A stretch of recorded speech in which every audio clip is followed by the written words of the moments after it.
Berapa ramai yang memang seronok bekerja? Kerja sebab suka atau sebab tunggu gaji hujung bulan semata-mata? Saya Meja Sakinah, saya nak kongsikan 10 checklist yang saya buat masa waktu tengah sibuk bekerja yang buatkan saya dapat bersara 20 tahun lebih awal. Hari ini saya dapat urus keluarga dengan lebih baik dan lagi best, saya tetap ada masa untuk buat banyak perkara yang lebih penting untuk diri saya. Checklist kali ini sangat penting sebab kita semua tahu kerja adalah tempat kita dapat rezeki untuk keluarga, dan bila kita nak dapat rezeki ni, kita perlu masuk kerja setiap hari, dan kami percaya kerja itu akan jadi lebih bermakna bila kita buat dengan hati yang gembira. Alhamdulillah, lebih 20 tahun saya bekerja, saya sangat seronok dengan kerja saya. Sampai hari saya bersara, saya sangat sayang dengan kerja saya.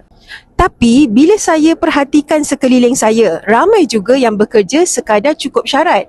Datang kerja, buat ala kadar, tunggu masa balik. Nak jumpa orang yang kerja sepenuh hati memang tak mudah sebenarnya. Apa yang saya buat yang buatkan saya rasa seronok dengan kerja saya? Bila saya fikir-fikirkan, mungkin sebab kami tak letakkan harapan sepenuhnya pada kerja hakiki kami dapat buat kerja dengan lebih selesa. Bila gaji tak cukup, kami cari side income, tapi kami tentukan kami tak ketepikan kerja hakiki kami. Kerja sentiasa nombor satu untuk kami. Dan sangat mengejutkan bila pendapatan keluarga mula bertambah dari side income yang kami buat. Kami jadi tak tertekan dengan kerja dan kami tak perlu kejar pangkat semata-mata nak gaji yang lebih banyak untuk boleh tampung kehidupan dengan lebih baik. Alhamdulillah, kami dapat bekerja dengan lebih tenang sepanjang lebih 20 tahun bekerja. Dan bila kami selesa dengan kerja kami boleh beri yang terbaik untuk kerja kami. Kerja dengan lebih ikhlas, lebih fokus, lebih bersungguh-sungguh.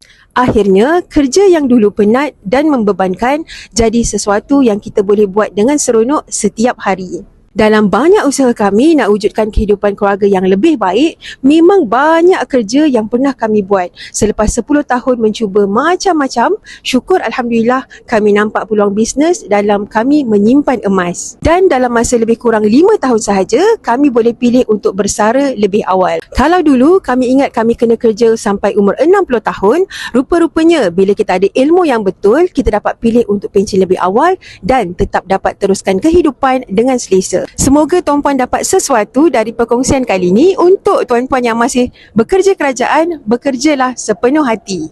Jika ada rasa beban keuangan dengan baki gaji yang tak cukup, buatlah sesuatu agar kualiti kehidupan keluarga jadi lebih baik, yang akhirnya akan jadikan kita pekerja kerajaan yang lebih baik lagi.